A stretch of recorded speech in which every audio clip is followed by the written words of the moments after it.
As Rosaleen Crowley celebrates the summer launch of her book Point of Connection in her Irish homeland, and now looks forward to the American publication this November, she reflects on the 64 and more 10 questions with a sense of achievement and a strong intention to continue her work and create an artist's legacy. Who is most important to you?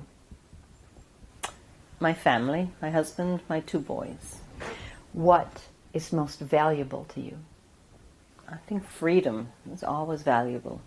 That's a great. No one has answered that, and you'll be in the end of the 30s out of 52. What makes you happiest? No matter when or how or why it happens, it just makes you happy.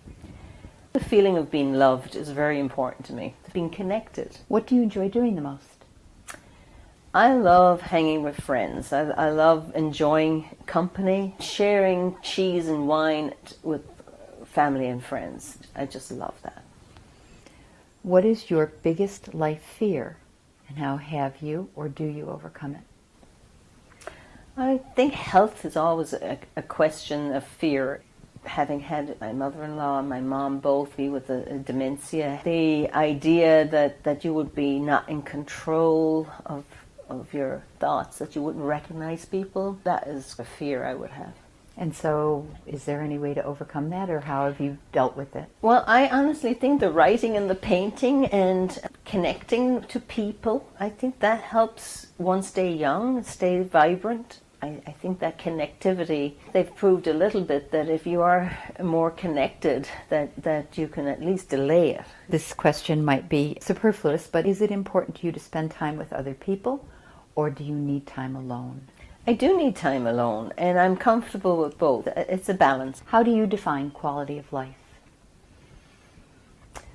For me, quality of life is living to my own values and standards, and if I do that, I pretty much hope that I have good influence on people, that help people. That reflects my quality of life. If I do those things, I'm happy. Do you consider what society terms as important in your life, or do you tend to march to your own drummer? Well, that's a hard question. I think the idea of marching to your own drum has some good elements to it, but if everybody just did what everybody wanted to do, we wouldn't have a society that moves for the betterment of the whole society. I am a forward-thinking person, so I kind of think 3 steps ahead. So you're a leader, you're not a follower, basically. I'm not too sure. A leader has to have people following, so I don't know who's following me, but I am trying to lead my own path, but I wouldn't say I'm beating my own drum. What is your lifetime dream? My lifetime dream is to have a second book, a third book, and to have maybe some of these words in a movie, the backdrop to some documentary where my poems would be cited. I would like to see my poems live on beyond me. The 3 poems on Youghal become part of the school curriculum, where the literature and the paintings become part of a recognized collection. That would be a goal for me.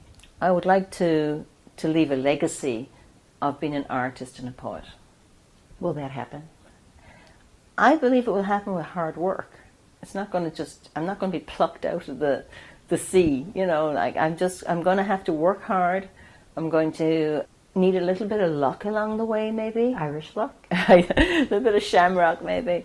And I need that Irish community in the States to pick up on it sometimes. So that is a goal of mine once the book comes out in the States, then to access the community of Irish people in the States. And it's not just Irish. I call it a point of connection because it is a universal book. It's not. It has an Irishness to it, but it has also that idea of 2 cultures meeting. And I think that's something we can all learn and grow with in a modern age, that we need understanding of cultures and how we can be ourselves and respect other cultures and interact with other cultures.